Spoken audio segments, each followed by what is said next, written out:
Hey team, dealing with a pressure fighter, that person that's always coming forward, swinging at you, that can be difficult, that can be tricky, and particularly as beginners, you can get a little bit lost in what to do. So let's look at a few things, give you a couple of strategies that you can start to work on at home to make you better in this situation. Let's go. Okay, so someone's front foot heavy, coming for you all the time. One thing you desperately need to be able to do is keep them on the end of your jab. You need to be able to move your jab around in any direction with your feet. What you don't want to do, and your instinct, someone's coming forward, is to just hunker down and sit there. You're going to get lit up. So you want to be able to move your jab around a lot. It's been a long time since I've done this orthodox. I'll do it orthodox because most of you are orthodox. It might go wrong. So, at the end of the day, they want to close the distance, so we want to keep the distance. So simply moving back on your jab. There's a couple of ways to do it. I know there's lots of ways of doing it before someone gets in the comments and says, no, don't do that. We're looking at you being a beginner. You need to be able to punch on the retreat. We don't want to permanently go backwards because you'll end up in the ropes or in a corner. But you need to be able to punch going backwards. Now there's a couple of ways of doing this. You can do it on the back foot step. I'm not keen on that personally, but it works. Okay, punching on the back foot step, it does work. Once you can do that, you want to start angling off as well. Punching on the back foot step, angling off. Yeah, keeping that person on the end of your jab. Changing the rhythm and timing of that jab as well. Just from there. Yeah, keeping them on the end of the jab. And start to make that in a circle. For the reason you can't imagine here is the ropes and I just go, oh, Coach Craig said just keep them on the end of your jab going backwards. Think you're on the ropes. There's one way of jabbing and going backwards. Left hand, right foot, recover, left hand, right foot, left hand, right foot. It's not my favorite.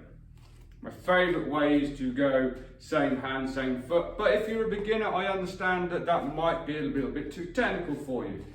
That's your first step. And then jabbing on the same hand, same foot from there. And again, once you can keep them on the end of the jab, start angling different places. From here, try and stop that person bull rushing you as well. So, you need to be able to step your jab in any directions. Us southpaws, it's exactly the same. You know, you can go right hand, left foot.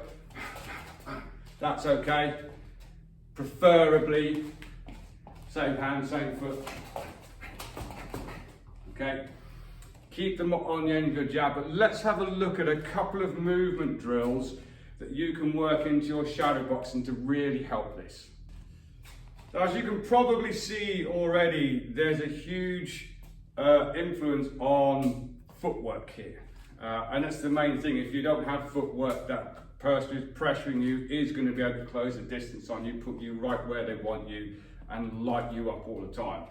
You need to be able to move your toe heel alignment around without losing that position. Okay, the minute you start getting all this, it's going to go wrong. But here's a nice little drill that you can work involving a little bit of defense. Just work it into your shadow boxing. Difficult to do it on a bag. I'll show you something you can do on a bag if you have it like a maze bag at the end. So stick around for that. So probably going to come in with a jab.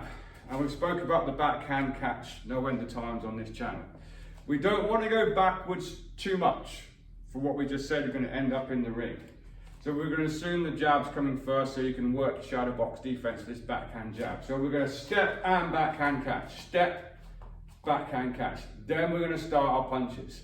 As the left foot comes in, here's our recovery step, jab, cross, then I'm going to throw this Russian check here. So what we get is here. Our footwork for that Step, step, step, lead leg goes out and I turn to the right, assuming that you are a right-hander, here, and recover. Step, step, step, turn, recover. Catch and step, catch and step, catch and step, jab, step and cross, step out and hook, recover. Turn that little angle. Southpaws. You can choose to do it the same way, although we do tend to use our lead hand catches against an orthodox a lot. But that can just be catch the first one. So I just had this. Catch their jab, orthodox is jabbing, catch, step the right hand, step the jab, step the right hand, and turn. I just said right hand and clearly it was left hand, I had my orthodox head on. So you get catch, notice I'm not stepping as a southpaw, I'm not stepping on the first shot, because that would then throw everything really out of sync. Okay, so we've got catch, cross, and recover from there. Have a go with those, practice it, put yourself in your boxing ring. And move, it stops you getting drived all the way to the ropes. Have a go at that, let's look at another. So assuming that you're at a stage where you can't really do that ghost step yet, and that's okay, it just takes practice. What I mean by the ghost step is nothing happens on the first step, and then you go with the next step from there. Assuming that you're at the stage where you can't do that. So a more basic version of this drill is to go opposite hand, opposite foot. So again, we're going to go back foot goes, jab goes out. Not keen, but it's okay. Crossing it over, crossing, crossing. And then as I'm recovering again, I'm going to drop into this pivot from here. Now there's a key detail that you might have missed. Lots of people speak about it, some people forget to mention it. As I go into that, stepping my foot to pivot out to the dead side of the body, from there, this hand goes in front of my chin, here. There, this hand has dropped. So we've gone jab, cross, jab, and as this foot's coming in to recover, boom, this hand's protected. If you adjust here, you're wide open. I know this shoulder can come up, but you want to add that added layer of defense. Come round, weight distribute to the back foot. Jab, cross, jab. As this foot's recovering, step it across. Weight to the back foot. Try not to when you do that pivot step. Come round, weight on your front foot. It's not great. Okay. Back foot's your engine, that's what delivers the shot. Jab, cross, jab, so I now have to do another recovery step because I'm open at the moment, my stance is open, so as I recover, that's when that comes across. Sit round, weight to the back foot. Other than that, you can do it the opposite way, you can do it slightly more advanced where we're stepping, go stepping first. See, I've done my little step. Here and turn. Another good thing for you to practice, because one we're exiting to our left, one we're exiting to our right, and southpaws, the drills are exactly the same. I tend, being a southpaw myself, just for you guys' information, I tend to use the check hook way more than coming this side. Mainly because I get that angle where I'm taking away their power hand, assuming it's an orthodox. So, have a try at that. There's also a drill that we do here in this gym. We call it the bull versus the matador, i.e. the bull is the person that's charging forwards, the matador is this person here. We don't do it with the punches. I mean, there's a lot of people here who are beginner sparrers. What we basically do is just have someone coming forwards from here without the punches on. To begin with, they are doing it with punches now. And what it is, we're going to take an angle to the left or an angle to the right. And it's something you can incorporate in your shadow boxing as well to help. Couple of points to it. So, assuming that you are a right-hander and you are in an orthodox stance. Person's charging forward at you, this hand goes up as a frame here, and I step and pivot round. I can either go southpaw or pivot here, and the other side of it is to get to this angle, I do step my right foot as this hand comes up and frames from here. How you can put that into your shadow boxing is quite simply working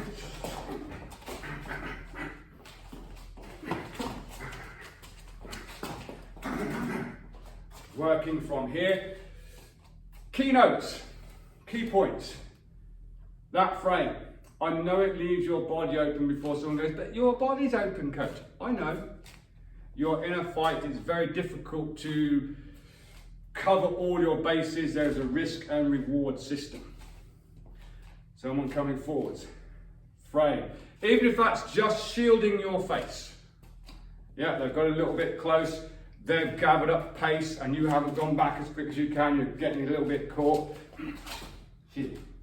Or if you don't like to switch to southpaw, use the other hand here. Yeah.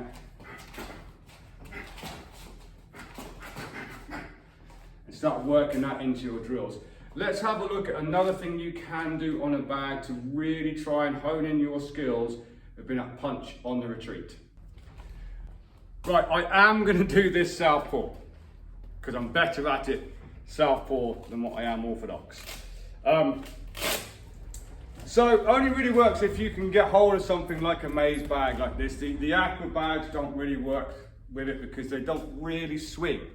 Okay, this has got a nice swing to it. Okay, so if you have something like a maze bag and you want to be working your punching on the retreat, you can simply give it a push, follow it in and work your shots on the retreat. Something like this. Yeah, here's my pressure fighter. He's coming forward, angling off. Just going back in a nice straight line. Yeah, owning the distance, owning some land in between. If you don't do that part where we're keeping this range, you know what's going to happen. You're going to be here and you're going to get caught in this situation and have to start fighting with an aggressive pressure fighter from there. So, do a slightly different angle.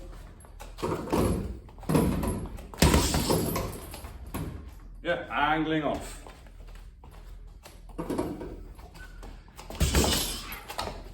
Yeah, angling off. Very good thing to start working into your bag work if you have something like a maze bag. A normal bag doesn't really work. It could do, I mean mine are on the edge of the gym so they don't really come back. You could work it with another bag that you can get some more swing on.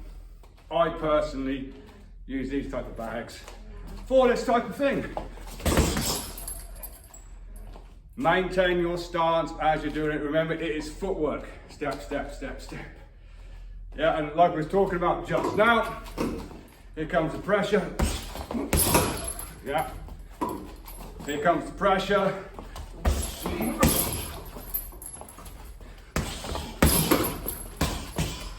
Yeah. Dealing with a pressure fighter. There's lots of strategies to it. Good footwork, punching on the retreat, being able to take your jab anywhere will help. Being able to being able to throw your jab on any foot, that will help. And being able to take these little angles as you're working on the retreat as well. Give those drills a go, guys. So as I just said, there's lots of different strategies and different ways to deal with a pressure fighter. You might be someone who's comfortable with the pressure and you might want to sit there and you've got some good counters and you can roll off and start creating your angles and you don't mind having that firefight in the middle of the ring. That's cool. Me personally, I never was that much of an aggressive fighter. I was more of a counter fighter. I did try and meet fire with fire one time. I had a fight against this big Brazilian dude, Vincent Ranchel. He still looked huge the other side of the ring. I was like, how is that guy that big, that far away? Massive. And he put the pressure on, and I thought, okay, we'll do it. Sunk in, it didn't go well for me. It was not a good choice. I should have stuck to my usual strategy, keeping them on the end of my jab and working away, good footwork, good angles. But there are lots of different strategies. Don't be afraid to try them. This is aimed purely more at the beginner, novice side of boxers. You need to practice your footwork going backwards. You need to practice striking going backwards. It's not just about going forwards and throwing haymakers. It's not about that. Good technique, good range management, and good control off of your jab. Let me know if you think this is helpful, of course. And until next time, train safe, train hard, train intelligently, and I'll see you soon.